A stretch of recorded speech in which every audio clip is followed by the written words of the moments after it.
Right, thank you.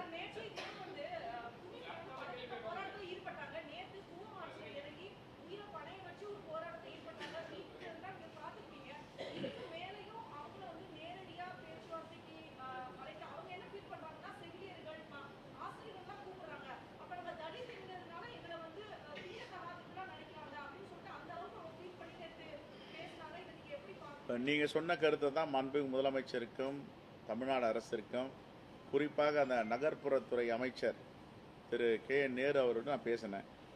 இவர்களை நீங்கள் consider பண்ணணும், ரோட்டில் இன்னும் போராட விடக்கூடாது. எவ்வளவோ பிரச்சனைகள்லாம் நீங்கள் வந்து முடிச்சு வச்சுருக்கீங்க, எல்லோருக்கும் தீர்வு ஏற்படுத்தி கொடுத்துருக்கீங்க. எந்த போராட்டத்திற்கும் நீங்கள் தீர்வு ஏற்படுத்த வேண்டும் என்று நான் சொல்லியிருக்கேன், முறையிட்டிருக்கேன். அவர்களுக்காக நாங்கள் தொடர்ந்து குரல் கொடுத்துட்டு இருக்கோம். வருகின்ற சட்டப்பேரவையிலையும் தூய்மை பணியாளர்கள் விஷயமா நாங்கள் பேசுவோம்.